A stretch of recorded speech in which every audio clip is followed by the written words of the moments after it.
How's it going, everybody? This is Novakast back with another video, and with this one, oh boy, how do I set this one up? I guess first, spoilers, because I'll be going through some of the points, or at least some of the things discussed in the show itself, and there is a lot to break down. So just so you guys know, we're going to be talking about the Onision duck that Chris Hansen has been kind of mentioning was going to come to fruition. And oh boy, this was the documentary that a lot of people were kind of like on and off, like supporting. Whether some people were completely against it, the other side, you know, we're all for it. I don't know. I think to an extent I was kind of like in the latter, especially with a lot of the shit that Chris Hansen was pulling. But you know what? No, I just so you guys know, I did not have any form of expectations when it comes to this. There was one thing that I heard that I heard was happening with this, and I honestly wanted to hear those testimonies from certain individuals. And in this documentary, we do get that. There's a lot of stuff that goes on. Made a lot of notes for this documentary. So with it, I'll be going kind of like through from beginning to end what they discuss. Try to give my thoughts on the matter. And like I said before, there is a lot, like quite a lot of stuff in this doc. First things first, I should probably mention, which I'll say is one of those things that irritated me like throughout the entire freaking documentary. So when it comes down to Chris Hansen's involvement, they overinflate how much he was a part of this, as if making it out like he was the one that started the narrative when it comes to Onision, when really that wasn't the case. Sure, it didn't like spread to the mass majority of mainstream media, but that doesn't mean that he was the first. Because I know this documentary makes it out as if he was the one that started it, and honestly, I hate to be vulgar, but it just makes it sound like that, you know, the producers were stroking Chris Hansen's dick the entire time.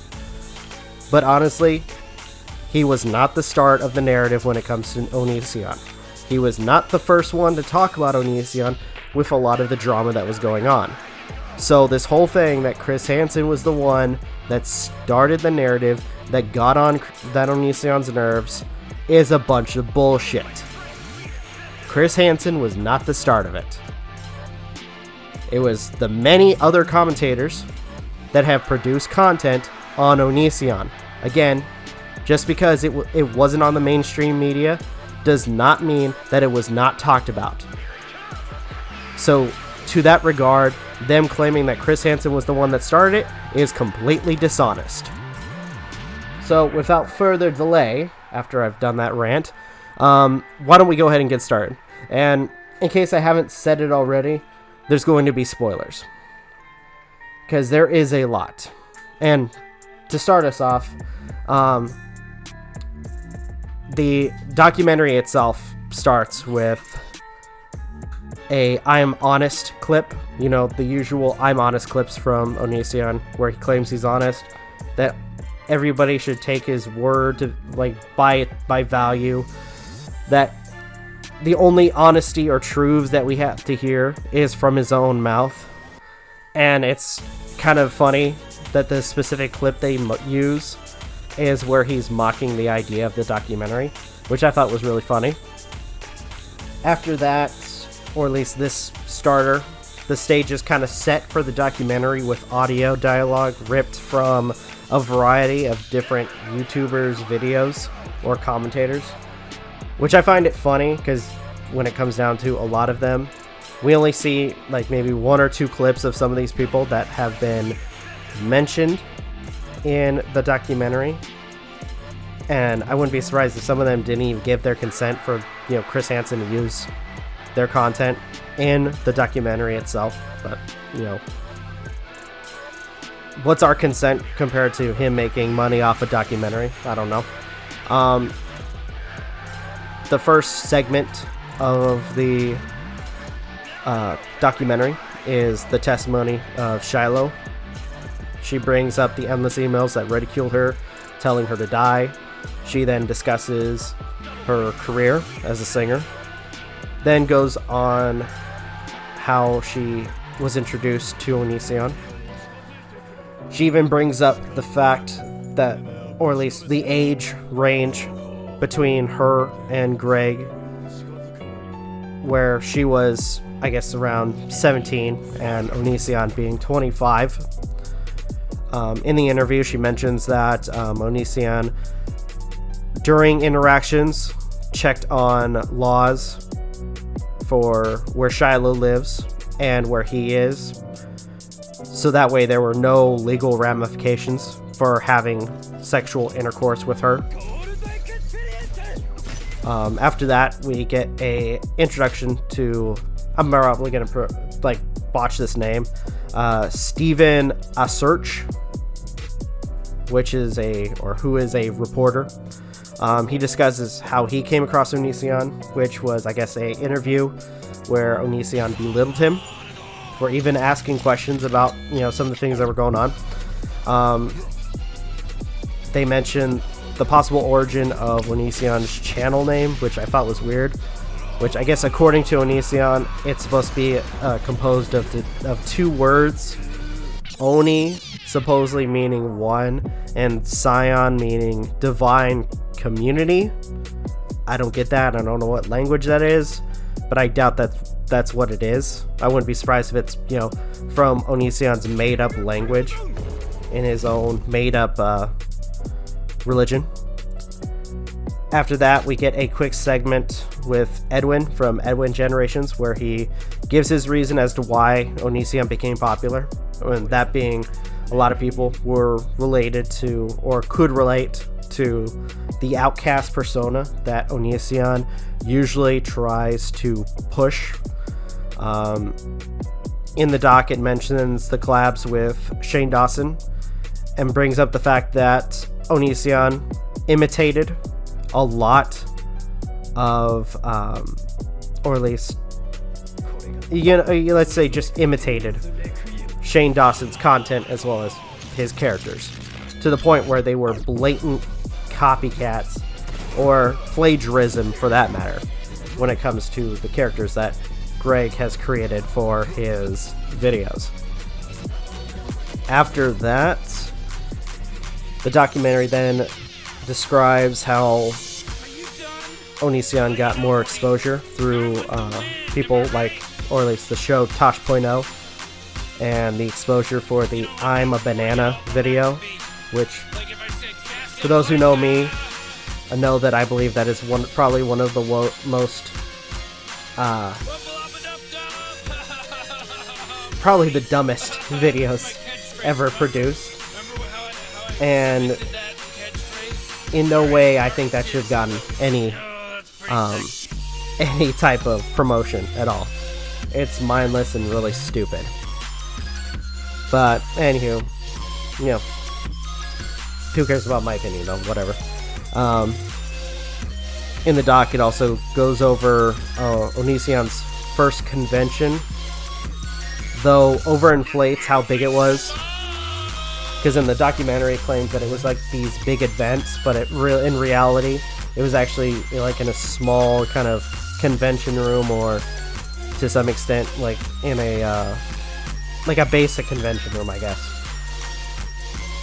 It also mentions Onision gaining more popularity, possibly with continuing collaboration with Shane Dawson, as well as, I guess, the Shane Dawson quote-unquote kiss. The doc also makes remarks that Chris Hansen is one of the people that started the Onision story. Which, by the way, if you guys were around to hear my rant near the beginning of this video, you know how I feel about that particular statement. In the doc, it also mentions the 911 call from Onision towards Chris Hansen when Chris Hansen tried to enter Onision's residence to have a conversation with him. It introduces Chris Hansen and his involvement, or at least, what started as his involvement for something that is already transpiring. It introduces Ed Troyer, sheriff of Pierce County, who goes over his involvement through the interview and mentions how cases like Onision's transpire through the internet can lead to sexual abuse or possible sexual abuse. It also continues. By the way, this is my words, just so you guys know, because these are my notes. Going over my notes, anyways. Through more context for the documentary, it still continues to stroke Chris Hansen's ego. Makes claims that Chris Hansen's involvement touched a nerve for Onision, when really that's not the case. Let me tell you something, and I doubt Chris Hansen will probably watch videos like mine. Oh, who am I kidding? If he saw it, he'd probably copyright claim my video, even though there's no content involved from the documentary itself. It's not hard to touch a nerve when it comes to Grave. You question his comedy. You question any of his actions. You question his logic. You question anything about him, and that's what touches a nerve. This guy has no thick skin whatsoever. So this idea that Chris Hansen's involvement touched a nerve is ridiculous, to say the least. And again, it just continues to stroke Chris Hansen's ego. But anywho, continuing with my notes for the documentary, the doc kind of goes over a quick mention of Chris Hansen's channel due to the drama. After that, now I'm going to say this, because I heard about this through Repsion, and I was interested about this particular testimony for the documentary. Throughout videos from Greg, we hear a lot of negative feedback or negative stories about his parents, or in particular, his father and his father's wife. So, with this documentary, we get the testimony of Greg's father, Randy Daniels, and his wife, Deborah Daniels. And in the documentary, they stress their concerns with Greg's behavior. They mention the fact that due to Greg's toxic behavior, or how he behaved, they had to keep their distance from, or at least Randy Daniel had to keep his distance from his own child. Randy Daniel goes over Greg's childhood, goes over how Greg went from, I guess, a sweet child to a hateful individual. He even goes over the apparent divorce that him and his wife, Greg's mother, went through, and that apparently changing, I guess, being a key factor to the change of Greg. After that, we actually get a mention, or at least a response to the overtold story from Greg, which is the infamous car trip that landed Onision and Juvie. Now, for those who remember, at least how Greg puts it, they're in the car. Greg doesn't want to talk to them. He calls his father's wife horrible names, by Onision's account, His dad then proceeds to turn around from the driver's seat and begin to choke Greg. Apparently, we get a different story, which was something that I was actually hoping for, because when it comes down to Greg and how he tells the truth, we always hear his side. So it's impossible to hear anybody else's truth about what's going on. For this particular event, Randy Daniels mentions that he had a trip planned for him, Greg, and his wife. But last minute, Greg didn't want to go and claimed he wanted to go see his girlfriend. Randy remarks that she would be there when they return and take off for the trip. Apparently Greg not being in the best of moods due to him not getting his way. And due to him not getting his way, he calls Randy's wife names. Randy pulls off the side of the road or off the highway to a gas station. And instead of choking Greg, as he claimed many times, Randy turned around and tried to shake his son to get his attention. I'm assuming probably just a light nudge. Also trying to make remarks on Greg's behavior. At this point, Greg then proceeds to kick his father, like he had told in his story, so both of those match up. Proceeding to kick his father, mostly in the chest, and then when police arrive at the scene, they take Greg to jail.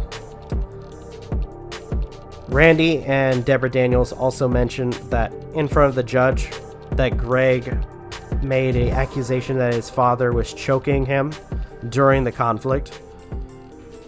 And after this whole situation, Greg/Onision was sentenced to 2 years probation and mandatory counseling. So I gotta say, when it comes down to the situation with the father figure, Randy Daniels, one, that was something that I've always wanted to hear from, like, on his side, which is some of the things that Greg has said about him. And when it comes down to one of the other things that Greg has said about his father, we actually get a conclusion for that too, or answers for it. So I'm going to be happy when I do, or at least to an extent, ecstatic to mention that to you guys. But we're not to that point yet. After that, they begin to talk about Greg's first wife, Sky. Around this time, Greg has his military career, which they bring up in the documentary, and brings up his quote-unquote controversial videos, or views. Around this segment, Shiloh comments on her relationship with Greg. I'm using, and by the way, in my notes, I use relationship in quotes. While he was still married to Sky, discusses how Greg pushed Sky away for Shiloh.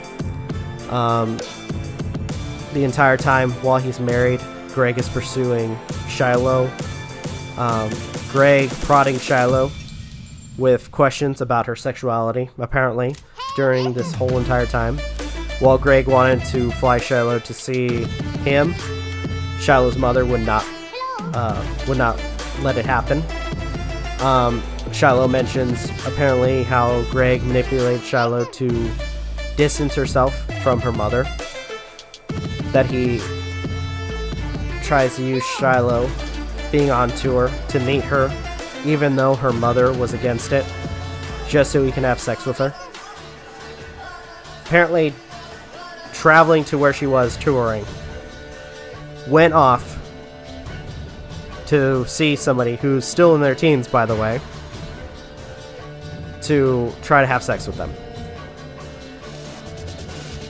Shiloh then mentions that Greg made remarks like, "I can't wait to get you pregnant," which, I'm sorry, if I was in Shiloh's shoes, that would be a red flag. But then again, she also mentions that despite everything moving really quickly when it comes to the relationship, she did not want to make him upset. and mentions after the previous interactions, Greg then moves to Toronto, Canada with her. Now, as I said before, when it comes down to like some of the things that was just mentioned, like even after Shiloh's mother wanted Shiloh to have nothing to do with Greg, or at least to go fly off or see him, Greg, being, you know, the individual that can't take no for an answer, proceeded to, you know, find where Shiloh was on tour, to see her without the acknowledgement of her mother, to have sexual intercourse, which in of itself is creepy and would be a major red flag. I think for anybody, I think would probably agree anyway. In the documentary, it's discussed that when it comes down to Onision's fans, it mostly ranged between or close to mid to late teens. Mentions that Chris Hansen's attempt to get Greg, or at least Greg's side of the story, but Greg asked for ridiculous things for it to happen, like apparently asking for a large sum of money, or having it live, which for those who have seen a lot of Onision's debates, a live debate would not help the situation, especially when usually when it comes down to those, Greg likes to put people on the spot, and if people don't have all the information, then he can take control of the narrative, and therefore try to humiliate the person that has obvious concerns about his behavior and how he treats people. After that, we then get an answer for some of the other allegations towards Greg's father, which is, for those who don't know, there's a ton of videos where Greg accuses his father for sexual assault towards someone, where in this documentary, Randy mentions that Greg's claim, or at least for the claim, there were no charges made, that everyone involved went through a psych eval, and nothing through the test seemed out of the ordinary. So, in this sense, when it comes down to what Greg has been saying, or accusing his father of doing, may have actually been a lie this entire time. Which, at this point, knowing Greg's track record when it comes to what he says and does, is understandable. Of him, trying to push the narrative and trying to shame somebody that he, in his eyes, doesn't like. For the last bit of the documentary itself, we also get segments with Shiloh discussing Onision videos, where she brings up how degrading they were towards her, where she was scripted to just be a dumb girl who doesn't know anything, or that the rest of the videos that she was acting in, she's killed off. After that, for a snippet of the last part of the documentary, we are shown some of the bits where Shiloh has been abused, not physically, or not just physically, but mentally, from Greg Onision. They show the candy corn video, as well as a variety of other stuff. And for the last segment, they discuss the Forget Me video. Now, for those who don't remember this particular video, this was a video where Greg records himself pretending to care about Shiloh's well-being, where Shiloh is apparently having some kind of panic attack or seizure, where she doesn't remember who she is, where she's at, and Greg the entire time is just recording it and not doing anything else, like For instance, taking her to a hospital where she needs to get the care she needs so she can get better. This, all in all, when it comes down to some of the things that has been said and done, is a lot of the stuff that we've been talking about when it comes down to Greg's behavior. Only pretty much kind of put in a package deal on the mainstream media. So, for the most part, no offense, because it seems like Chris Hansen and more likely the rest of the crew, the producers of Discovery, who probably put this together, probably put a lot of work into it, but a lot of the stuff, besides Randy Daniels' testimonies and a lot of stuff from Shiloh, there's a lot of stuff that has been already said and discussed. And a lot of it assumed because of Greg's behavior and his inability to tell the truth. So, to me, it's, and I know it sounds rich coming from me, but it just sounds like a rehash of some of the stuff that we've already, either talked about or we've already kind of had in our heads about what's been going on with Greg and the people around him. Only when it comes down to it, they're making you pay a streaming service to watch the content. So, I don't know. It's just, like I said, I have my own issues with this, especially with the lack of respect towards the content creators that actually started pushing this story. So, above all, if you guys want to watch it, go ahead. This was my quick, I guess I can't call it quick because it's about 30 minutes, but my quick kind of bullet points discussing the